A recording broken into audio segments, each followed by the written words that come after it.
I knew everybody. Yeah. This is- All right. All right, we're gonna call the meeting to order. Please stand for the pledge of allegiance. I pledge allegiance to the flag of the United States of America, to the republic for which it stands, one nation, under God, indivisible, with liberty and justice for all. Please remain standing for a moment of silence. Thank you. All right. Next item on the agenda, we have resolution and proclamation for our valedictorian and salutatorian. Should I read it down there? Up here? Just think a microphone would be a little better, so I'm gonna read it from up here. All right, gonna read our resolution. Whereas Pierce, I'm so sorry, is valedictorian of the Charahoe Regional High School class of 2025. Whereas is a student of the highest caliber, and whereas Pierre will be attending Wheaton College in Norton, Mass, where she will be studying biochemistry with plans to attend medical school. And whereas has been involved with Girl Scouts, and whereas was co-president of the Earth Club, and whereas Kira was a varsity soccer player for 2 years, then volunteered to coach girls U11 team through Ocean State North Kingstown Soccer, and whereas every resident of the Charahoe community is extremely proud of her.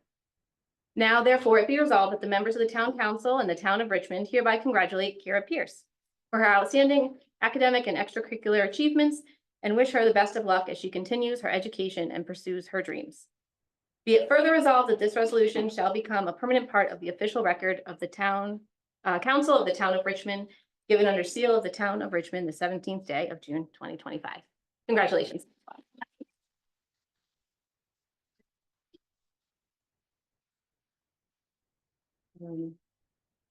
I'll read the other one, then we'll do a motion to approve both. Whereas Maya Iskandar, salutatorian of the Charahoe Regional High School class of 2025, is a student of the highest caliber.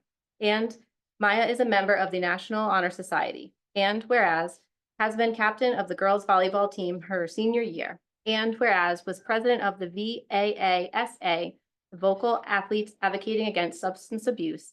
And whereas Maya was a volunteer docent, thank you, at the Mystic Aquarium. And whereas Maya will study biochemistry with a Spanish minor on pre-health track at the University of Florida. And whereas every resident of the Charahoe community is extremely proud of her. Now, therefore, it be resolved that the members of the town council of the town of Richmond hereby congratulate Maya Iskandar for her outstanding academic and extracurricular achievements and wish her the best of luck as she continues her education and pursues her dreams. Be it further resolved that this resolution shall be a permanent part of the official record of the town council of the town of Richmond, given under seal of the town of Richmond the 17th day of June 2025. Congratulations.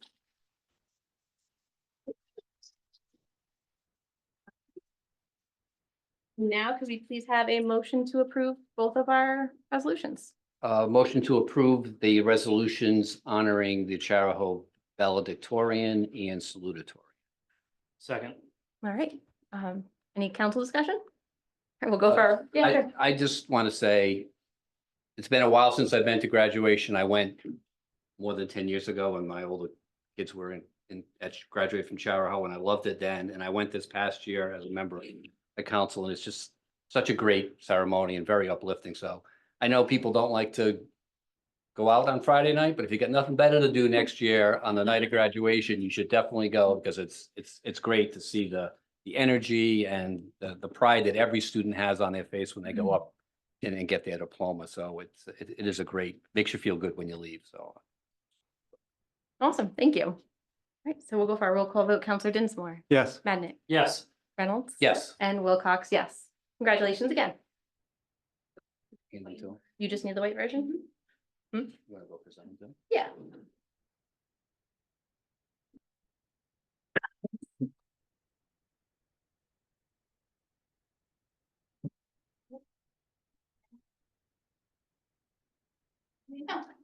I haven't seen them.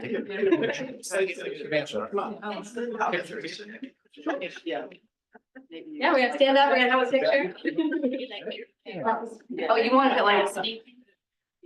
You want it like percent, because they don't give me one? I told me I didn't get a script before this. You only graduate once. Congratulations, ladies.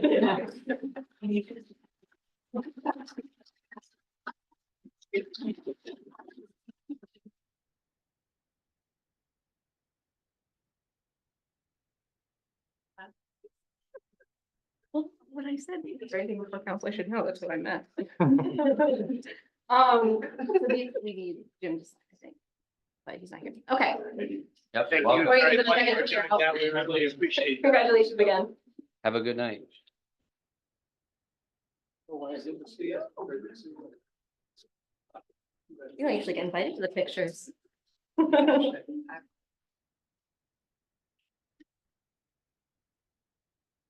No, middle. I like the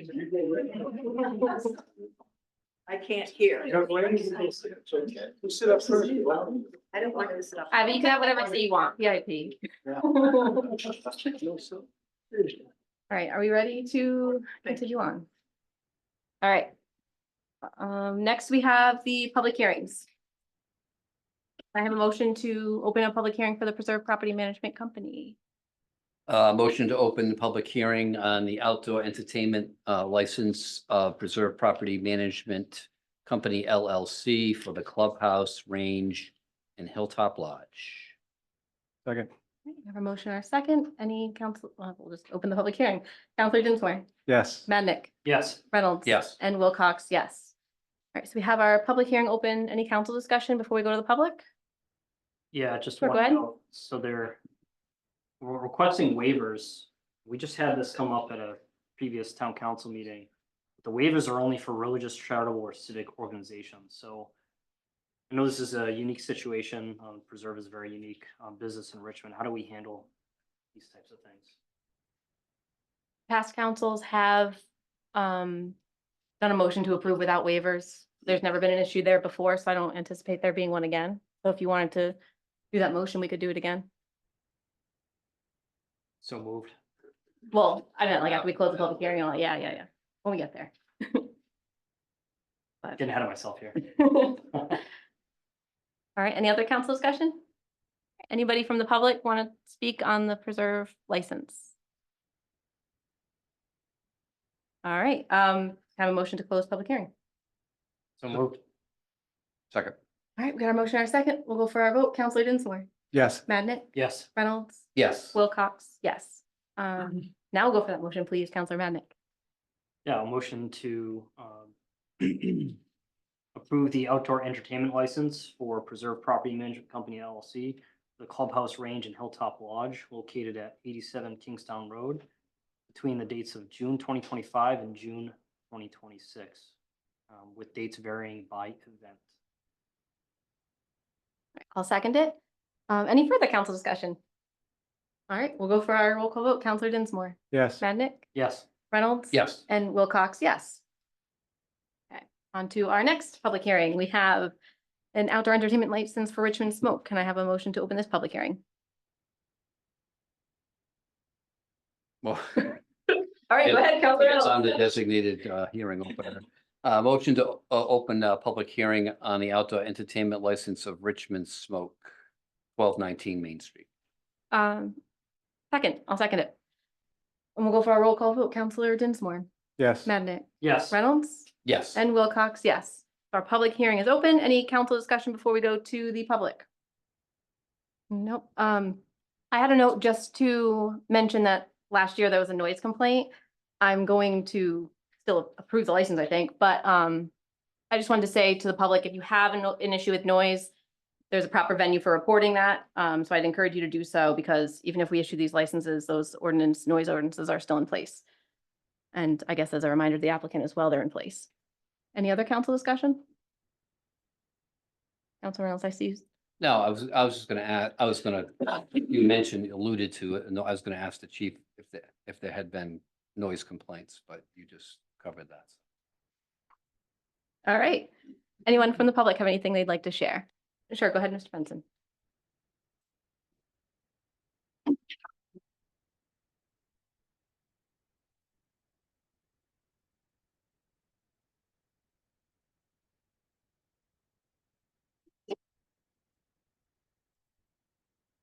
Dave Benson, Wyoming, Rhode Island.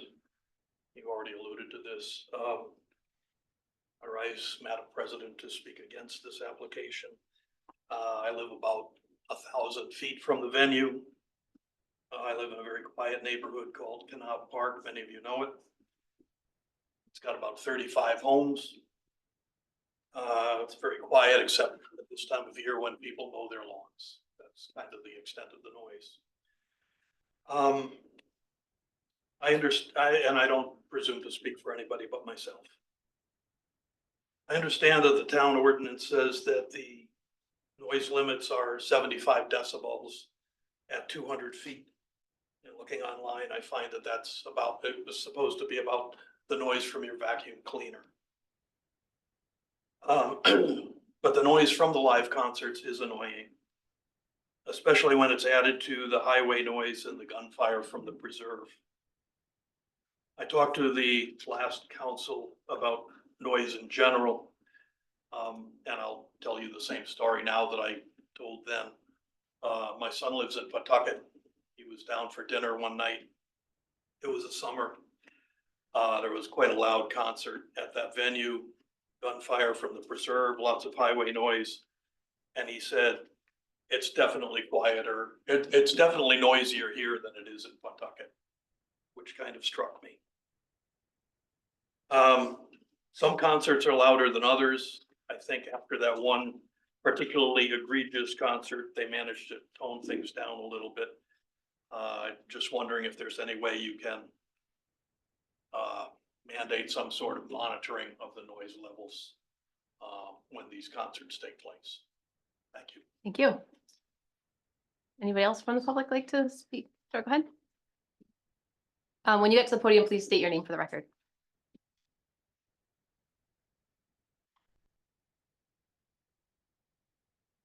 I'm Oriana Kenyon. I'm the general manager over at Richmond Smoke. I recently took over at the end of February. I have a couple of staff members here as well. I would just like to say that I do agree that last year it was too loud for the community, but since I have taken over in charge, we have changed the music genre exponentially. Like, not a lot of metal anymore. It's been like country, bluegrass, like things here and there. We are trying to be respectful of the community and everything else. I'm trying to, abide by everybody and try to make them happy as well, because we do know that, sound travels and everything, but we respect the community, and we just, we keep that in mind now. Yeah, I appreciate that. Thank you. Anybody else from the public or anybody online? All right. We have a motion to close the public hearing, please. Motion to close the public hearing. Second, All right, our motion, our second, Counselor Dinsmore, how do you vote? yes. Madnick, Yes. Reynolds, Yes. and Wilcox, yes. Okay, so now could we have a motion on the license? Motion to approve the outdoor entertainment license for Richmond Smoke, 1219 Main Street, between June, November, Fridays, Saturdays, and Sundays, 1 p.m. to 11 p.m. Second.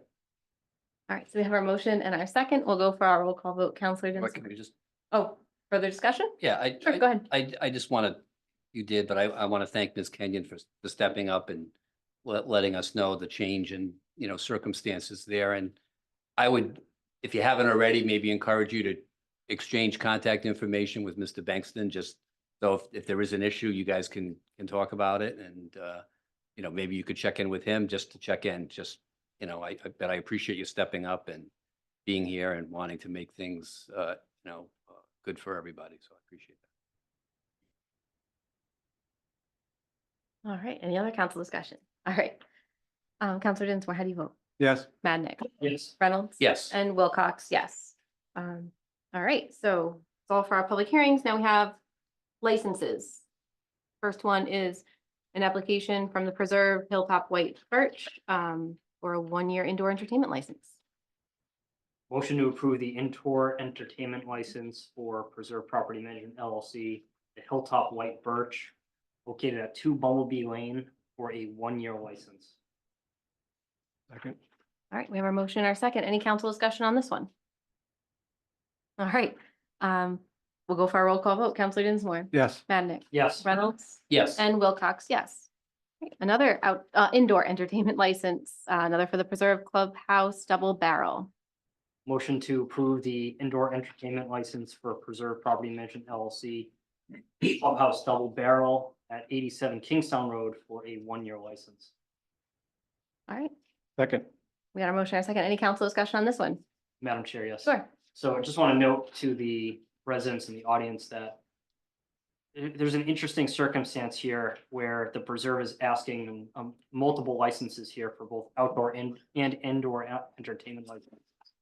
And the reason they're asking for both is that some of their indoor events may end up being outdoor. So I know the preserve at sometimes can be polarizing in this town, but I just want to point out that they are requesting both licenses for outdoor, indoor entertainment, which is setting a good example, I think, for the rest of the community. In case an indoor entertainment event does end up outside, they have the proper licenses in hand. Awesome. Any further council discussion? All right, we'll go for our roll call vote. Counselor Dinsmore, Yes. Madnick, Yes. Reynolds. Yes. And Wilcox, yes. Thank you. Now we're on to our new hires. We have first discussion and consideration of Brian Shea for summer camp director. Oh, I'm sorry, assistant summer camp director. I'm not liking my screen today. I'm gonna blame everything on that. Can I have a motion on this item? I'll make a motion to approve the hiring of Brian Shea as Assistant Summer Camp Director. Second. Sure, we have our motion, our second. Any council discussion on this one? Brian here. No, he's not. All right, so we'll go for our roll call vote. How do you vote, Counselor Dinsmore? Yes. Madnick, Yes. Reynolds, Yes. and Wilcox, yes. All right, now we have discussion consideration of hiring the summer camp counselors. We can do this all in one motion, I'm assuming and hoping. Thank you. Motion to hire the following summer camp counselors: Erica Christensen, Julia LaFontaine, Amanda Moyer, Isabel Woodensee, Haley Silva, Joe McKnight, Alexis Dugas, Jocelyn Pizzuti, Helena Wishin. Tried to practice that one, I apologize. Joseph Kuna, Audrey Oskai, Jack Corus, Daphne Grimm. Second. All right, so we have a motion, our second. Any council discussion on hiring camp counselors? Any All right. counselors here? No, they don't usually I don't come. give Caitlin, credit do you for want them. to, you want to say anything or? No. Okay. I just figured you're here. Let's have questions. No, I didn't know if you wanted to say anything. No, I don't have any questions. They don't want you to come here all ready to say something and then they didn't ask me. No. It's Even if we don't ask you, I mean, staff always does just say like, they raise their hand if they're sitting out there and they want to come say something. So, Okay. It's all good. So we'll go for our roll call vote. Counselor Dinsmore, Yes. Madnick, Yes. Reynolds, Yes. and Wilcox, yes. All right, discussion and consideration of hiring Arthur Burton as a DPW truck driver / laborer. Have a motion on this item. A motion to hire Arthur Burton as DPW truck driver laborer. Second. Thank you. We got a motion and our second. Any council discussion on this item? Mr. Burton here. Rob? How you doing? Good, how are Good, you? how are you? Just always give the opportunity to people we're hiring or appointing to say anything they want. You don't have to, it's not interrogation or anything. No, I love Richmond. It's a great town, beautiful people, and I look forward to making a positive impact here. Awesome. Thank you. Thank you. All right, so we'll go for our roll call vote. Counselor Dinsmore, Yes. Madnick, Yes. Reynolds, Yes. and Wilcox, yes. Welcome to the party. Thank you. Appointments and resignations. We have discussion and consideration request for a planning board appointment with one vacancy. We have 2 applicants for this one, Nancy Hess and Christopher Serpia. I'm sorry if I'm mispronouncing that. Are applicants online or here?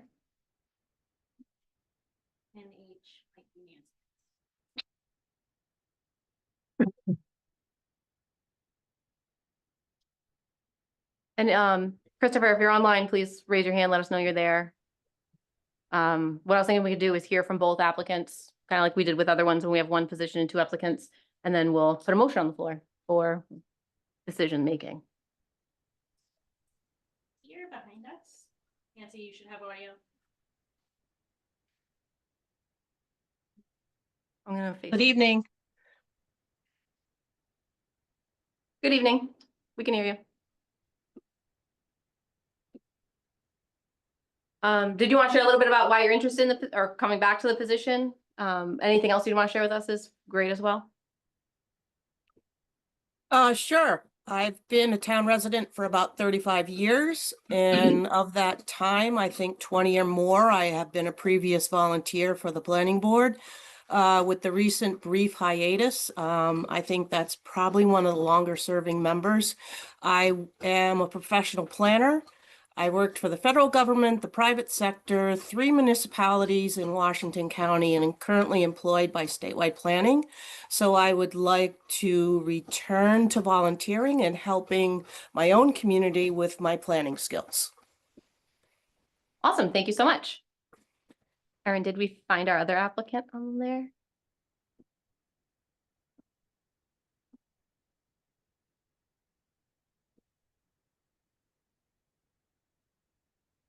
I don't have a raised hand unless it's a Miss Taylor Swift or resident, Richmond resident, GWP. You can chat if you can't raise your I hand. would love to have Taylor Swift on our planning board, but I don't think she's a Richmond resident. Maybe Westerly will take her. All right, so with him not being here, we can't hear from him. I guess we'll go straight into our motions. Did he say anything? Because sometimes applicants reach out in advance, say, hey, something came up. Okay, just making sure. All right, Motion to appoint Nancy Hess to the planning board, term expiring January 31st, 2026. Second. all right, any council discussion on this item? Yeah, sure, go ahead, Mark. I just say, thank Nancy for coming back. I think, she'd be a great addition. Her experience obviously speaks for itself, and I think she'll be, again, a great addition to the planning board again. Agreed, yeah, for sure. All right, we'll go for our roll call vote. Counselor Dinsmore, No. Madnick, Yes. Reynolds, Yes. and Wilcox, yes. All right, on to our next item, discussion consideration for a renewal for senior activities of Joanne Burgess for renewal to the Senior Activities Committee. Have a motion to approve this, please. So moved. Second. All right, any council discussion? For renewal, they don't have to be here. I don't see her here. All right, so we'll go for our roll call vote. Counselor Dinsmore. Yes. Madnick, Yes. Reynolds, Yes. and Wilcox, yes.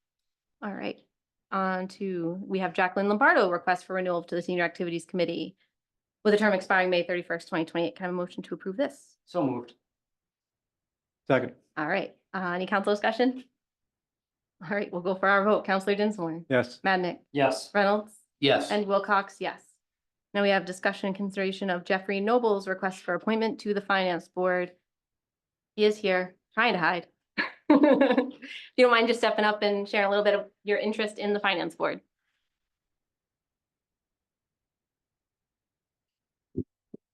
Hi, Jeff Noble, Richmond resident for 10 years. I already serve on the board of tax assessment review, and given the process of the last budget and the referendum, not just like the results of the referendum, but also the process of seeing you guys up here going through line by line, you're doing a lot of work. I thought maybe I could help out to alleviate that work by volunteering for the Finance Committee. I also thought maybe there's an issue with communication. We're just, as we've seen, some misinformation came out about the budget. And I'd like to try and provide more information to the public, because this is truly a unique situation in my experience, having lived several different states and even a different country, a direct democracy basically of approval of an annual budget. And so the executive authority, for lack of a better term, actually rests with the voters through the referendum. And it's difficult for voters to make informed decisions unless they have all the facts. So I'm hoping to take the budget and help the Finance Committee make a better presentation to the public so they can make informed decisions about what they're voting for and make the town better. So that's my spiel. That's awesome. Sounds like a good idea. Any questions? Let's see. Anybody have any questions for Mr. Noble? All right, thank you. So we'll go for a motion, please. Motion to appoint Jeffrey W. Noble to the Finance Board with term expiring November 30th, 2029. Second. All right, any further council discussion? All right, thank you for stepping up for another board. I look forward to that idea, actually, of more information from the finance board to the public. I think that'll be really helpful in future years, just so people can learn more about the process and get more information before we start telling them to vote. Yeah, thank you. So we'll go for our roll call vote. Counselor Dinsmore, No. Madnick, Yes. Reynolds, Yes. and Wilcox, yes. Thank you. We have a resignation of Christine Donahue from the Dog Park Committee. I have a motion to accept with regrets, please. Motion to accept the resignation of Christine Donahue from the Dog Park Committee with regrets. Second. Any council discussion? All right, Counselor Dinsmore, how do you vote? Yes. Madnick, Yes. Reynolds, Yes. and Wilcox, yes. I think we all want to skip this next one. Say that we have. Don't make a motion, you can't leave. We even have our town solicitor voting against it. All right, motion to accept Karen Pinch's resignation with regret. Second. Any council discussion? And Our- with great thanks for her many years. Right. of Yes. service and I was gonna say our dedication. silence is sadness. Enjoy your retirement. All right, so we'll go for our roll call vote. Counselor Dinsmore, Yes. Madnick, Yes. Reynolds, Yes. and Wilcox, yes. All right, on to our But you're consent. not leaving yet. No, Mhm. no. On to the consent agenda. Do we have, anybody have anything they want to pull? Yes, 2C, please. To see the finance report. Okay, can I have a motion to pull the others? Me to approve. Or yeah. approve the Motion others. to approve the remainder of the consent agenda. Second. All right. We have a motion and a second. Any council discussion on these? All right, Counselor Dinsmore, how do you vote? Yes. Madnick, Yes. Reynolds? Yes. And Wilcox, yes. All right, what would you like to talk about in the finance director's report? All right, bear with me, Danielle. I got a couple questions coming at you and for the council. All right, so let me just scroll down here because there's a number of pages on this. Danielle should know by now I do read these things. All right, so I was looking at the income and hold on, we're just gonna find the right page here.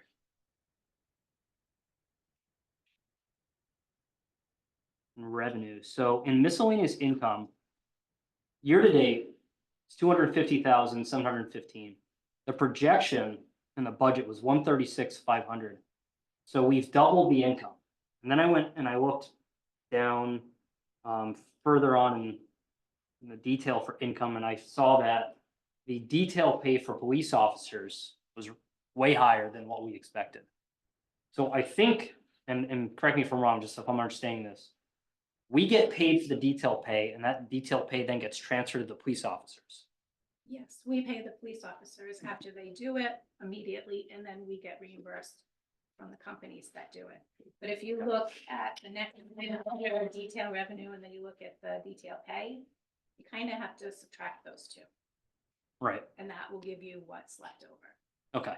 So there's no additional revenue coming into No, town for that. no, It's one to no. one, it's just, Yeah, A we pass do through. get money for cruiser, like the cruisers, they do. And we put that aside into the police for the capital purchases. Just as a reminder, last time I was told that you were very quiet in the meeting, so I can hear you fine. I don't know how you're coming across online on Zoom, and I'm. All right, I just wanted to make sure. okay. And then I think we pretty much know what's going on here, but I just want to bring it up. So our legal services is almost doubled projections. And there's been quite a bit of litigation, and it took me a little bit of time to find it. Now I'm trying to find it on the expenses, which is On page 4, page 4. Yeah. Yeah, so litigation is $106,000 over our projections. And in order to really understand it, you gotta really, you gotta go down into the actual expenses. And there were some fees in there from attorneys I wasn't familiar with. And I know this is coming at you cold, but do you recall what that litigation was for? That litigation line item is, well, it's honestly so high because of the preserve. Okay, so And the, there we have different,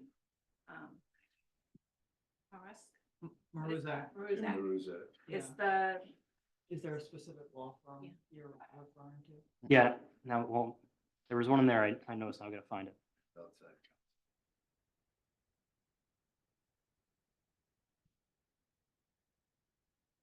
Wayland. Is it Wayland? I think that was it. That's the labor lawyer. Yeah, Okay, For the police. okay. And then it looks like on page 2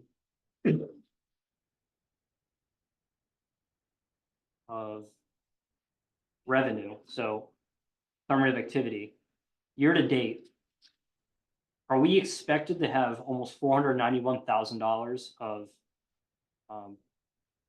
increased revenue over expenses? Am I reading that correctly? The summary of activity, are we we still have a whole month left and everybody has to get their bills in by the end of okay, June, so. so we won't know for another month. Okay, I was just looking at the projections and wasn't sure if that number Yeah. was gonna, No, we still have several weeks for okay. expenses. And then if we scroll down into expenses for, on page 10, hoping that this is just a pass through, but there is a charge for $120 for portable toilets for the food truck event on May 8th. Yes. It's just a pass through? Yeah, Okay, we just got the check, we just put it in this week. all He right. gives us a check the day of the event. Okay, I want to make sure that we Yeah. got reimbursed because it's Yeah. very clear in that contract that we pay it. Yeah. Okay. Thank you for your time. That's all I have. Motion to approve item 2C. Second, Any further council discussion on this item? All right, Counselor Dinsmore, how do you vote? yes. Madnick, Yes. Reynolds? Yes. And Wilcox, yes. All right. Sorry, I'm going back to my agenda. We are on public forum. The purpose of public forum is to give members of the public an opportunity to address the town council about items not on the agenda. We ask you to limit your comments to 3 minutes. You have one opportunity to address the council during public forum. This is out of courtesy for others who wish to speak to ensure we have equal time for all. There'll be a timer which will go off when your 3 minutes are up, so you know to finish. If you need more time, we welcome you to submit your comments in writing to the town clerk to be included as part of the record in the communication section of the agenda. All comments should be directed to the president and not any other person present. With that, do we have anybody who'd like to speak in public forum? Sure, go ahead, Mr. Sayer. I'm just setting your timer. Try not to go over. Bob Sayer, Richmond. I just want to, I know it's on the agenda, but it's already been voted on, but I want to welcome Nancy Hess back. And I want to say how much we're going to miss Ms. Pinch. Did a great job for the town of Richmond. There's been some people that have stood at this podium that have made condescending remarks about the way this government is run against people in this government and everything else. And it's funny, but they're not here tonight. But I think that in this day and age, with all of the stuff that's happening, this is the elected town council. If you've got a gripe with them, bring it up.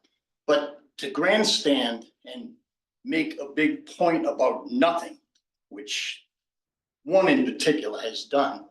And then you go and you read some of the Westerly Sun things and complains about them being, you know, other people being condescending and everything else. I think all this stuff needs to stop.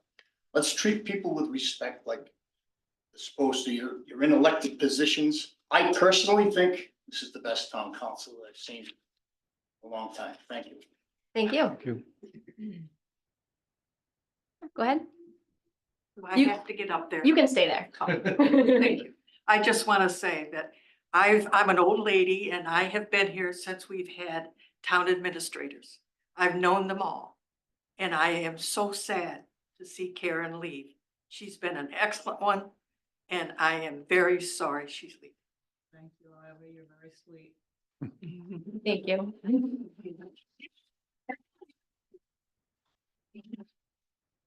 Anybody else for public forum? Anybody online?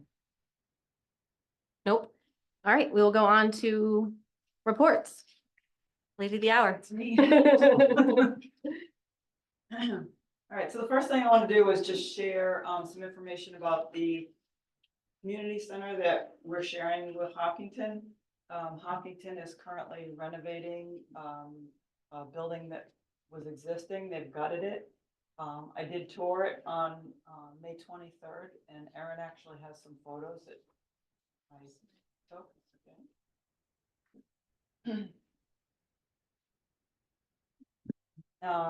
So Sam had just asked me to kind of answer a few questions while I was there, and one of them was like, when is it gonna be done? So that'll be October or November of this year, if all stays on target. As far as what services they're going to provide, the state actually had certain requirements in order to get the grant money. Certain activities had to take place there. That was education, workforce readiness, and health initiatives. So at a minimum, those things will take place there, although I know they're also planning to do some recreation activities there. I did send you all today the memorandum of agreement with Hopkinton. Just, I don't think you were all here when we signed that, so it's a refresher for some and new information for others, but we will have equal access to that at resident prices. So whatever Hopkinton residents pay, if anything, for a service, we would pay the same rate as well. And have equal access, so they wouldn't get priority over Richmond residents. So that's pretty much it on that, unless anyone has any questions on it. Were you able to, I'm sorry, I wasn't paying attention. Were you scrolling through all that? Okay, thanks. I do have a question. So one Yeah. thing I read in that contract is that it's only good for 5 years. Is there an opportunity, you think, to extend that? I'm sure there would be an opportunity to reopen that conversation. Yeah, that was something that we had questioned as a council. We did not, I think it wasn't our favorite part of it. But we were told by the then solicitor that it was it was limited because of the grant. Because I don't know, it made sense that they needed that to say it in order for the grant process to go through. That was the reasoning we were given. 5-year limit? Yeah, I'm hoping that towards the end of the 5 years, we can extend it. If I remember correctly, the 5 years is the time during which those 3 activities that are mandated by the state have to take place. Which is, what we gave our money over for. So Mhm. hopefully after that time period, then we can renegotiate. I mean, we've lately had a really good relationship with Hopkinton. So I don't see any reason why we wouldn't. Any other council questions or discussions? All right. Somebody, Thank- someone from the public. has a question. Oh, sure. Yes. Just wanted to ask you, where is the building? Can you just Oh. come to the podium and state your name for the record? I was thinking the same thing. Location. Yeah. Julie Lizio, Richmond resident. I'm just curious as to where the building was. I think Are I you heard familiar once. with the Crandall House? Yes. It's that building kind of behind it. So the old house is kind of right on the street, Yep. and it's like kind of through the parking lot and right behind it. Very good. Yeah. Thank you. And thank you for all your services. It was wonderful having you. Appreciate it. It's a great area over there with all the basketball courts. Fields and, Yeah, yeah. fields, big Mhm. fields, yeah. Definitely. All right. On to our Um, next one. Second item I have is an approval for an easement with Rhode Island Energy. As you know, we have the 4-log chlorination system that's going in on KG Ranch Road. And this is just for the power lines for that chlorination. Awesome. Can I have a motion on that? Motion to approve the easement with Rhode Island Energy, Narragansett Electric, and Verizon to install utility pole at AP 3B-2-001 KG Ranch Road. Second? Awesome. Any council discussion or questions? All right, we'll go for our vote. Counselor Dinsmore, Yes. Madnick, Yes. Reynolds. Yes. And Wilcox, yes. I think that covered the next item as well, Well, because he mentioned pole placement. we may be able to. So the plan that was attached will be included in a typical pole placement petition. However, Verizon and Narragansett Electric, who still installs the poles for Rhode Island Energy, hadn't submitted the placement in time. Mhm. However, it's understood that that is the location. So you may be able to approve it conditional, approve it, the petition, even though we don't have a Yes. physical petition, because there is some time element with Department of Health and the consent. Okay, so if we made a motion to approve with the consent that you give a final approval later, just to make sure it's matches what we have? Yeah. Can we do that? Yeah. All right, so I'm putting that motion on the floor. Motion to approve the poll placement petition with the condition of a final approval from our town administrator. Second. Any council discussion? All right, we'll go for a roll call vote. Counselor Dinsmore, Yes. Madnick, Yes. Reynolds. Yes. And Wilcox, yes. All right, one more Thank item. you. Yeah, the last thing I have, actually, we were gonna have someone from GZA on the call, and I don't know if he's on. He sent an email, a little before 4 today saying he had his daughter's dance recital, but he sent me a whole update that I can read if he's not here yet. Okay. So this is, again, an update for the environmental study that's going on at 4 Richmond Townhouse Road. So he said GZA environmental consultant was contacted by the town to assist with the 4 Richmond Townhouse Road redevelopment project. Projects being funded by the U.S. Department of Housing and Urban Development. HUD requires an environmental review for all funded projects. The environmental review is conducted to assess the potential environmental impacts of a project that is funded by HUD. The environmental review is a mandatory process before any funds can be spent on the project. Site is located directly across from the town hall, adjacent to Charahoe Furniture. Approximately 5.0 acre currently vacant property is mostly undeveloped woodland with a portion previously cleared and used as a staging area for the recent RIDOT roadway improvement project. Proposed project is the development of a community recreation space consisting of a prefabricated pavilion with ADA compliant restrooms and accessible parking and associated septic and utilities. The ER takes into account many factors, including the surrounding environment, natural resources, air, water, soil quality, and human health, among others. The ER is completed in sections for review by the HUD assigned project manager. Once sections have gone through the pre-review process, they are compiled and submitted to HUD for official approval. The pre-review process is designed to streamline the approval process once officially submitted. We are currently in the pre-review process with many sections with the HUD project manager. Several community notifications take place as part of the review. Required notifications have been sent to area tribal communities, historic preservation society, etc. So they are made aware of the project and for their comment. These letters were sent on May 25th to various entities. They have 30 days to respond. If no response, then we may proceed. As of 6/17/25, we have not received any responses. Currently waiting on HUD's pre-review of several sections. They've expressed their apologies for the delay in review, but they are currently severely understaffed with this project being passed along to a West Coast representative. Lastly, although the ER has not been finalized, the results of our review find that we do not anticipate any adverse impacts that would require an alteration of the proposed project or stand in the way of funding. Sounds all good. Awesome. Anybody have a question on that? All right. Thank you, Karen. Sure. Keep your fingers. All right, so we'll go on to the chief's report.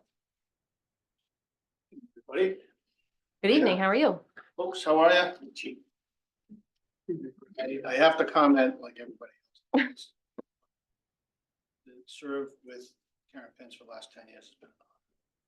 You really, you are somebody to be proud of and truly have integrity. I don't know how you keep track of all the things that you juggle on a daily basis, but it's impressive. You'll be missed. I wish you a very happy retirement. I just wanted to update you on Derek Adams. He's the patrol officer that we hired back in January. to fill one of two vacant positions, one of those tragically caused by the death of Sergeant Michael back in October. He is everything that we hoped he was going to be. He graduated high in his class. He was 6 out of 44 when they add up all the points as to academics, athletic performance. The director of the academy actually called me. We had a conversation. He said, "You got a really good guy there. Good luck keeping him." He said he's the kind of person he'll fit in anyway. And he's very attentive, and he's been in FTO. So what happens is the academy goes on for about 5 months.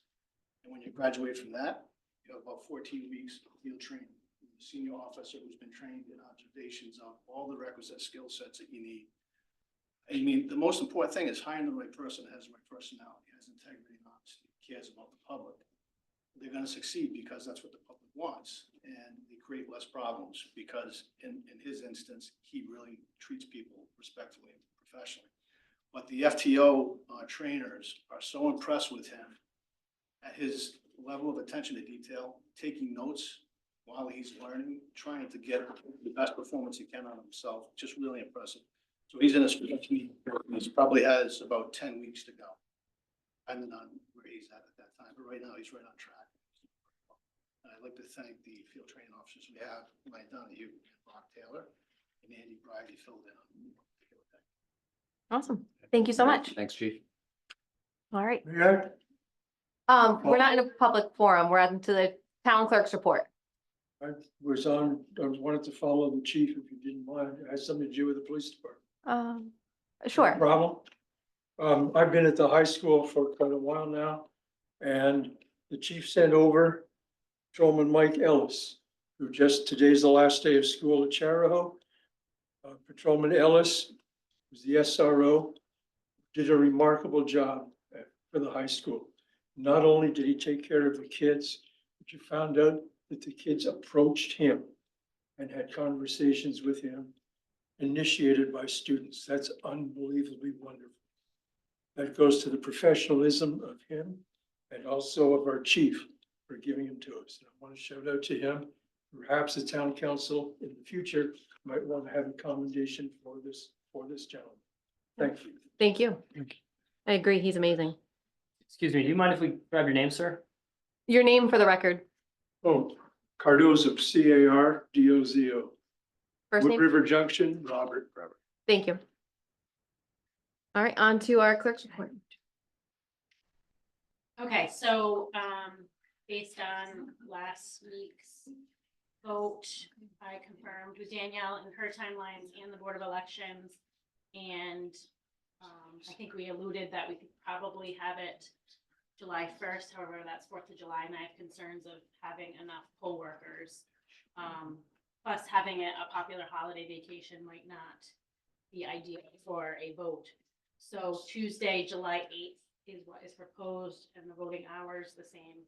We'll be here at Town Hall from 8 a.m. to 8. All right, that sounds good to me. Do we have a motion to approve this date?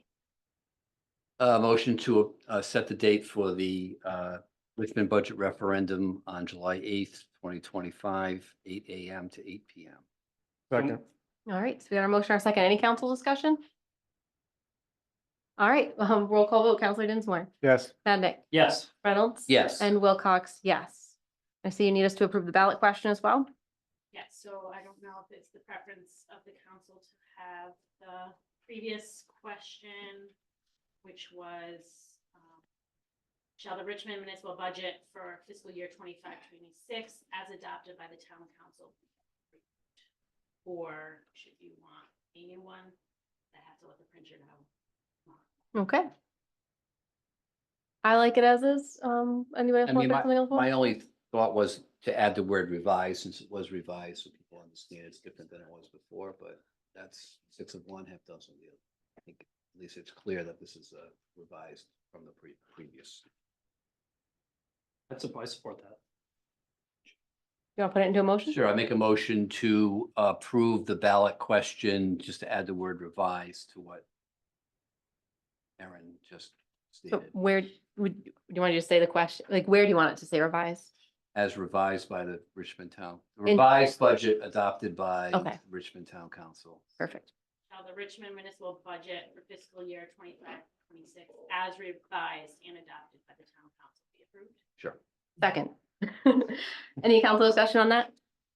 All right, Counselor Dinsmore, how do you vote? Yes. Madnick, Yes. Reynolds, Yes. and Wilcox, yes. All right, thank you, Erin. On to our EMA Director's Report. Nicholas, you are here. Tried to hide, but we called you anyway. Thank you so much for getting this to us.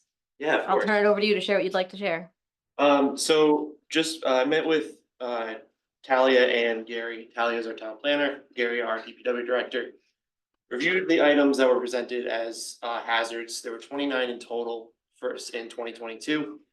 I went through, basically kind of sat down with them to try to guess, and I shouldn't say guess, decide where we're at on those items and move forward if we need to move forward on them.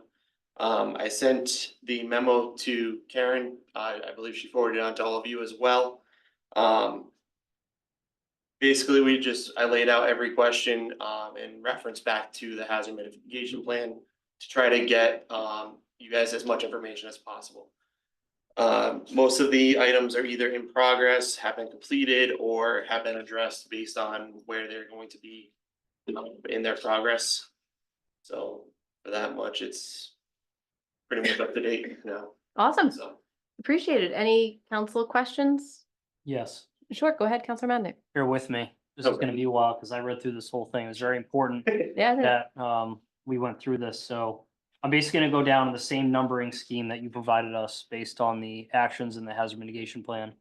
I don't expect you to know the answers to these questions, but perhaps you can look into them and get back to the council so we can decide how to take action. Very similar process to how we went through the comprehensive community plan.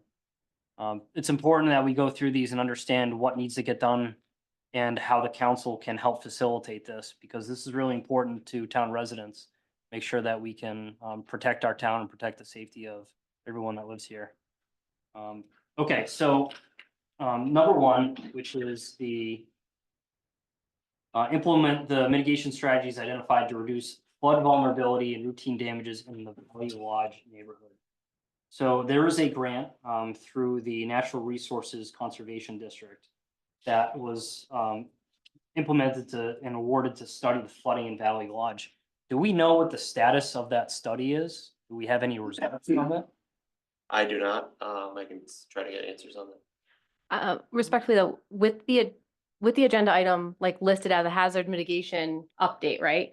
Should we be getting into specifics of specific areas? In particular, I know people from Valley Lodge get very upset, not upset, like passionate about their area.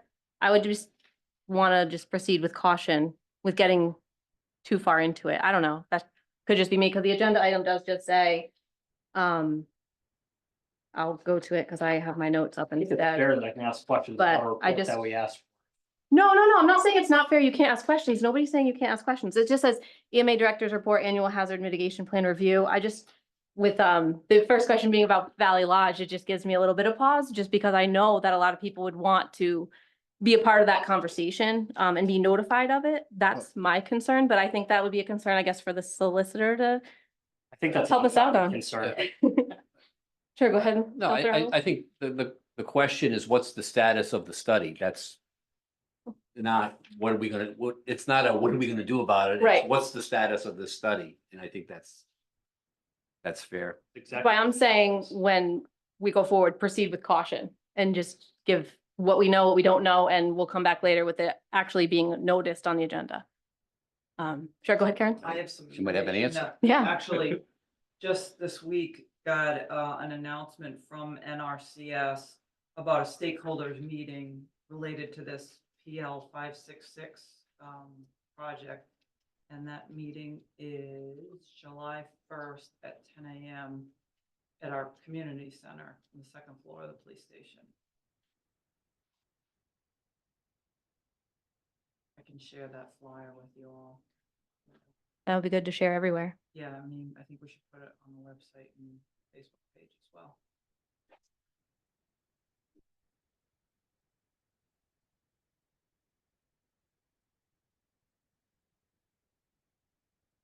Okay, I can move on. So I'm just gonna skip to the ones that have been completed that are in progress. So Number 3 in the hazard mitigation plan is elevate the road beds at Mechanic Street and Switch Road, at Diamond Brook, Pine Hill at Meadowbrook, and Pine Hill at White Brook. So it says it's in progress. Do you know which portions of the road beds have been elevated or tended to? I don't off the top of my head. I had that conversation with Gary and I honestly don't remember off the top of my head. Okay. If possible, do you think you can Yeah, I can work with Gary and get you that submit that list. to the council? Okay. For numbers 4, 5, and 6 on the hazard mitigation plan, it had to do with potential acquisition of highly flood-prone properties. There are federal programs that allow for purchase of homes that keep getting flooded out, but there's been no parties interested in that. So I just want to make that statement. Number 7 is stormwater management improvements and that address runoff from 195 and Route 3. And I'm going to tie this in with number 8, which is upgrading culverts to manage stormwater runoff for Route 138. So I guess the question for you, Nick, is do you think it's worthwhile to set up a meeting with RIDOT to talk about this? And if any action has taken place and how we can work together to try to mitigate it? Yeah, absolutely. I don't have any contacts with RIDOT yet. I'm still obviously very new, trying to get my feet wet with every department in the state.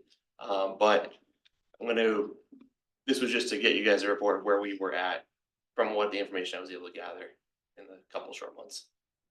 Absolutely. Like I said, this is great. Now that we have it, we can start taking actions to try to move this thing along. Of course. That's what we're here for.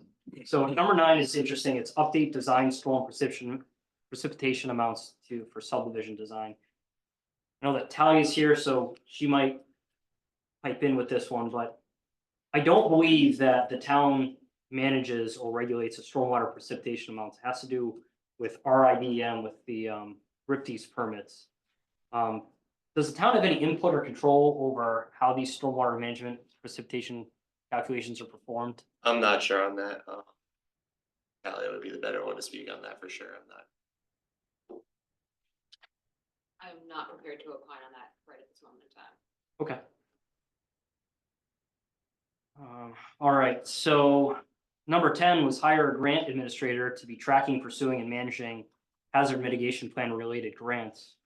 So hazard mitigation is going to be another focus of the grant writer position that we just removed from the budget. So this is going to be delayed until the town is open to hiring a grant writer to help with hazard mitigation programs. So another reason why a grant writer would have been an important position. Okay, so moving on to number 11 and kind of number 11 and 12 has to do with stream and river flooding. So it's coordinating with town and local agencies and the DPW to determine if there's any blockages or debris in some of our waterways. So Nick, do you know if there's an alert system or some way that the residents, that we can maybe publish, that the residents can reach out to DPW if there is a blockage that's creating flooding? Usually anything that is discovered is usually just called into the DPW directly and they report it that way.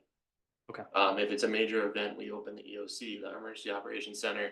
It is staffed. We'll have somebody there that takes those calls while Gary is on the road helping, assisting in other ways, because we have a small crew. We have to do with what we can.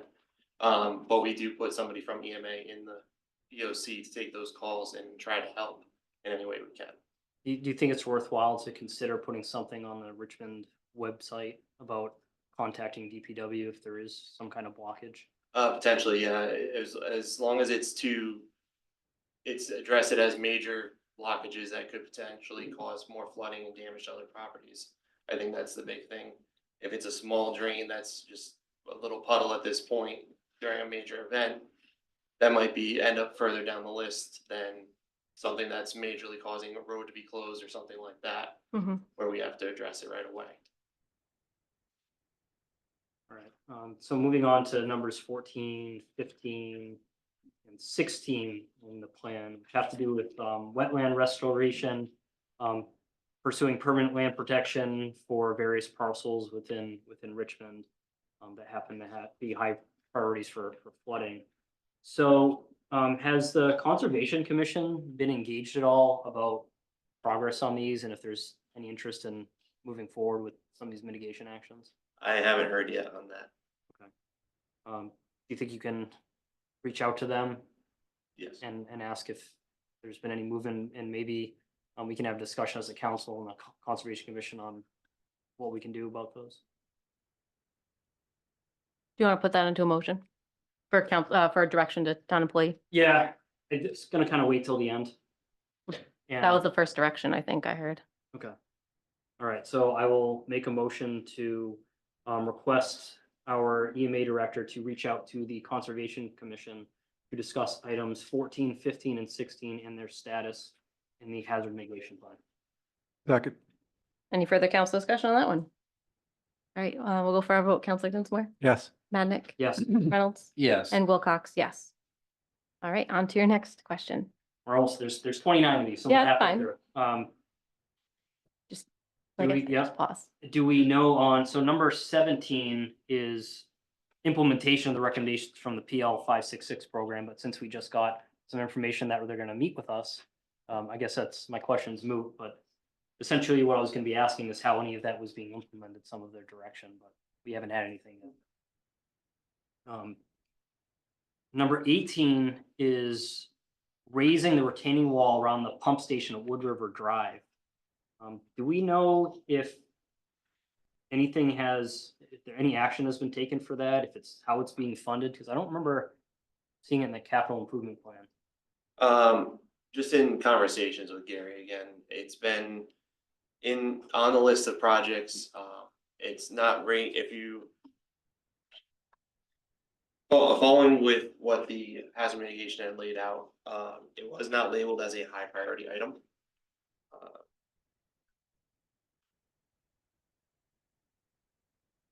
It's labeled as a low priority item, so that's why it hasn't been brought forward as far as that goes yet. Okay, so that's just something we'll do when we have budget and time. Correct. Got it. All right. Okay, for number 19, which is encourage private owners to create emergency action plans. And what you reported to us for number 19, this has to do with dams.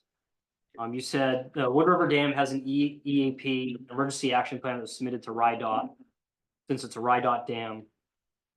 So the EMA completed an EAP for the dam Horseshoe Falls, but the owner is currently unknown. So I reached out to the state on this because I did find our EAP that we had created in 2022. When I reached out, they do not, because it's not considered a high-risk dam, they do not feel that it needs to be gone into title searching. And that, because obviously it has to be funded for title searching. In conversations with other departments as well, we have no idea who the current owner is. The previous owner was redacted, I shouldn't say redacted, crossed out at the time of the EAP for the last known that we had. And when reached out to, he was not the current owner, so. Okay, so it's not known, but they claim it's low risk, so. It is, yep. With or without an owner, shouldn't be an issue for us. That's great. Okay, so number 20 is assessing opportunities for dry flood proofing of the town hall. And then 21 is implementing dry flood proofing in town hall. And this is to protect vital records. I know that we now have an online system. So this question is mainly directed probably to our admin and our town clerk is, do we still have a concern over protecting paper vital records in our basement? And is there action that the council needs to consider to protect them? Or do anything about it? Who wants to take this one? You guys are smiling back and forth at each other. See some eye rolls too. Oh, it's gonna be a good one. Yeah, we lost a lot of records, not land evidence in 2010 that weren't required to be filmed. The records, there is a little. I have implemented a process to review the records in the locked area of the basement to ensure that no more records go on the floor and they're raised. However, we do have a secondary vault with a locking mechanism that's raised floor that is not currently being utilized. So I do have a plan in place to replace that as historical record funds become available. But we need to go through everything and all departments need to remove whatever we can destroy that we don't need to retain. That needs to happen before the project can be implemented. But we need to retain records that are permanent, but not necessarily are all filmed. So that is a concern. And plus Archive is saying that there's not currently a digital accepted practice to remove those permanent records from a physical paper form because of the changes in format. Like we used to have floppy disks and CDs and even scanning and converting to PDF. So microfilm is really truly the only way, but that process is expensive. And those are stored off-site. So I don't have concern of land evidence and probate because that is filmed and not stored there, but there's other permanent records that are not, that will need to be addressed. Have we had any flooding issues since 2010 in the basement? Not Aaron, is it, Rhode Island Foundation that provides the historical record funding? There's a grant for the Rhode Island, but also through conveyance and taxes. It's state law that funds be set aside for every recording, and a percentage of that goes towards technology and a percentage goes toward historical records. And as that builds up, it's, you know, recorded in deeds. It's not a budgeted, it's not a, and it can only be used for those two purposes. And so that project is gonna be quite expensive, so we're not there yet, but it will, the basement will be addressed before the upstairs vault due to the need of storage. So, because we have scanned maps and done other projects, we've used historical funds, and so we just need, and obviously recording has been slow in this economy. It is, I'm glad to see the vault has been very busy the last few weeks, so that is a good sign that people are, you know, looking to record. So hopefully recording will increase and we can get that count up. All right. That's all I got for that one. All right, so number 22 has to do with repair the perimeter fencing to secure the Shannock Hill radio communication tower. You know if that's been implemented? That part of the. Yeah. Yeah, so Yeah. that fencing is repaired if it does get damaged at all. It's just unfortunately children get into the area and break the fence sometimes. If it does, it's discovered that it's fixed. Okay, yeah, so that was part of the upgrade and everything. No, that's, the upgrade is separate. Okay. The security is totally separate from the upgrade of the tower. Okay, yeah, and didn't we talked about this recently, that we got a grant for some additional camera systems for the town. That's part of the security measures. Well, We applied for one for cameras, but I don't think we're gonna get it because we don't have the match. But we have the USDA money for the tower, so. Right, but doesn't include any security measures around it. I can't remember, to tell you the truth, whether cameras were included in that specific grant or not, but there was a separate grant that we had applied to Senator Reed for cameras here, everywhere. Here, Undisclosed water. locations. Yes. Thank you. You're welcome, Chief. Why I was like, don't say too much. All right. Almost done. All right, so number 23 was backup, new backup generator for the town hall, so we got that one, so that's great. And then, so number 24 and 25, so the first one is develop a Richmond debris management plan. The second one is update the Richmond emergency operations plan and community emergency management plan. I know that some of these emergency management plans might have some safety issues, security problems, so you wouldn't want to publish it, but generally for both of those items, are they published? And if they are published, are they accessible to the public? As far as the emergency action operations plan, I'm not entirely sure on the two plans themselves. I know there are certain parts of it that are supposed to be kept back because of security reasons, safety reasons for everybody. I'm currently trying to locate the most recent action plan. We're in the process of obviously getting everything to me for EMA. The last update that I have been able to find in the EOC has been from 2011. I've after talking with Joe Arsenal, there was a more recent plan done. I'm just trying to locate it. So that's in progress.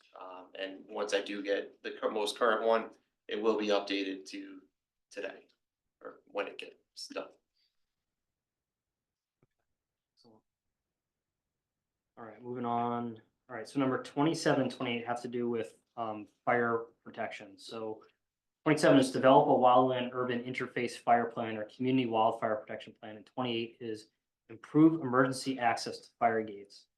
So we had a fairly large fire local to us a couple years back, the Exeter wildfire.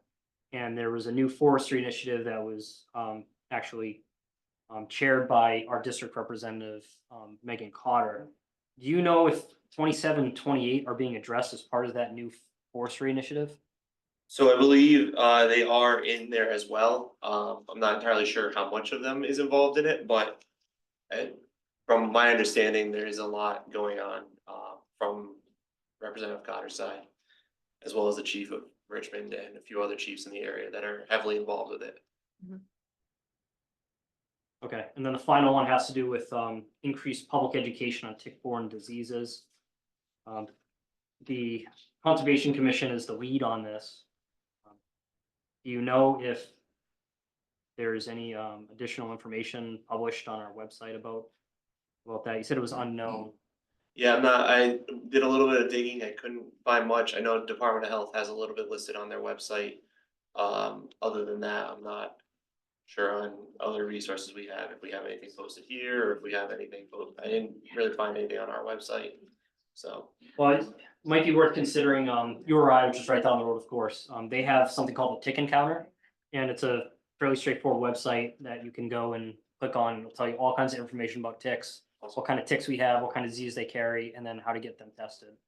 It might be worthwhile to consider putting a link to that on our town website so people can look at that in case they have any concerns. And that's all I got. So I really appreciate your time doing this, and thank you for sitting here, everyone, and listening to me drag on for 20 minutes about it. You're welcome. Nick, I have in my file an emergency operations plan that's dated 2016. The plan itself doesn't have a date on it, but the date of the file is 2016. I think that was the that was just a review. One? Yeah. Okay. A review from the 2011 one. All right. Thank you again. Thank you. Thanks, Nick. All right, next we have our land trust report. All right, you can take the podium and share with us what's going on at Salia Preserve. Yes. All right. Hi, everyone. Suzanne Payton, current chair of the Richmond Rural Preservation Land Trust. Yeah, I just wanted to give a quick update because it's been a really long time coming. We have completed the parking area for the Salia Preserve. The property, just as I did submit the final report from Horsley Witten, which was the engineer that we had hired to do the design for the parking area. And then we went out to bid in the fall. We hired a construction firm, Salitro Property Solutions. They've done the construction. It was completed in May. We've submitted the final documentation for our permit from Rhode Island DEM, and so it's all finalized. We just need to install the sign. We're working on the final sign, and then we're hoping to have like a groundbreaking or, you know, ribbon cutting, I don't know, opening. But so just to give you just everyone broadly, the property is 112 acres. It didn't have frontage on the road. We have a right of way through the adjacent property to what's now the parking lot, which you can see there, which is at the end of Chelsea Farm Drive. And so we'll have a trailhead there.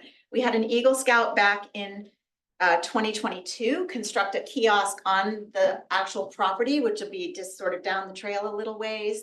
And then we had another Eagle Scout just this spring who constructed a beautiful bridge across a stream.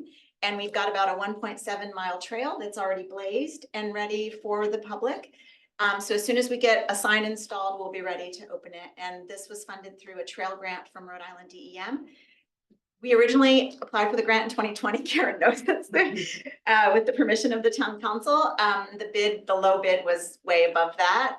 When we finally got to that point, the grant was not awarded until 2022. And then by the time we got all the design and everything done, So we asked for another 40,000 and they gave it to us. They amended the grant, added an extra 40,000 and extended us through December of 2025 to complete all the paperwork.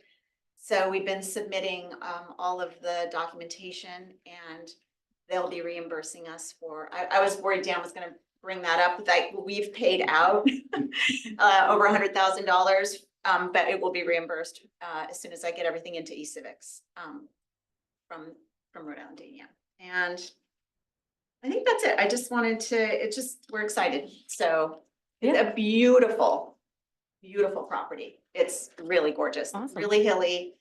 There's some beautiful big rocks with moss all over them. And it's forested and gorgeous and yeah.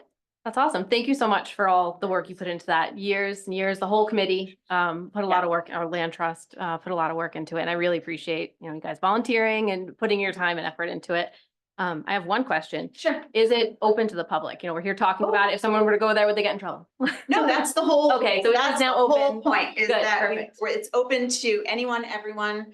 Absolutely. Honestly, if you drive there now, you can self-navigate. We don't have the official sign up yet. Right. So, and we also had Pete Stetson help us to create a trail map.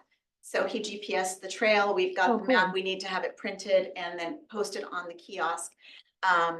So we're just doing a few final things to make sure that the public sort of knows where they are and it's well signed and all of that before we officially open it. But I think the neighbors have figured it out. I see sign that there have been. Yeah, they're hiding. People are hiking the dog, that the dogs are, people are walking their dogs and enjoying it locally. Good. Yeah. Good. Awesome. Thank you again. Yeah. Great. Thanks, Suzanne. All right, on to new business. We're kicking it off with Councilor Dinsmore's request. You want to share a little bit and then give us a motion? Request or just for discussion and consideration of approving a resolution opposing Rhode Island General Assembly Bill H 543625 and S 35925. I just want to read the resolution Sure. and here it goes. State of Rhode Island, Town of Richmond, on the subject of Rhode Island General Assembly Bills H 5436 2025 and S 359 2025. Whereas the state of Rhode Island has a written constitution, and whereas Article 14 of the Rhode Island Constitution provides for a means to amend that constitution. And whereas House Bill 5436 and Senate Bill 359 seek to curtail the rights afforded by Section 22 of the Rhode Island Constitution, such that their legal effect would be substantively equivalent to an amendment of Section 22 of the Rhode Island Constitution. And whereas, should the General Assembly and the electors of Rhode Island wish to amend the Rhode Island Constitution, the amendment process shall follow the rules long established in Article 14, Section 1 of the Rhode Island Constitution. And whereas Rhode Island House Bill 5436 and Rhode Island Senate Bill 359 seeks to bypass this amendment process, we conclude that House Bill 5436 and Senate Bill 359 are extra legal by their very nature. Therefore, we, the town of Richmond, representing the residents of Richmond who seek to abide by the laws of the state, resolve to oppose the two proposed bills, H 5436 2025 and S 359 2025. We have further resolved that this resolution be sent to the Governor of Rhode Island, all members of the General Assembly of Rhode Island, the Lieutenant Governor of Rhode Island, and the Attorney General of Rhode Island, and the town councils of all cities and towns in Rhode Island. Do you have a motion for it? Make a motion to approve this resolution. Propose the Rhode Island General Assembly Bill H 5436 2025 and S 359 2025. I'll second it. All right, so we have our motion, our second for discussion. We're gonna do council discussion first, then go to the public. Any counselors want to add anything? Do you have anything you want to add, Counselor Dinsmore? Anybody got anything? Sure. Sure, go ahead, yeah. Oh, his hand was up first. I'll mark I don't it think he first. raised his hand. I heard your voice first. Go ahead, Counselor Madnick. Well, I'm gonna let Mark go first. I'm gonna yield my time to him. Mark is an attorney. I'd like to hear what his perspective is on this before I say. All right, go ahead, my Counselor piece. Reynolds. Well, I mean, my perspective isn't a legal one. I do not support either of these bills. I think they're overly broad. I think their definition of what an assault weapon is too broad. I think it infringes too heavily on legitimate uses of weapons for hunting and sport and other reasons. So for that reason, I don't support them.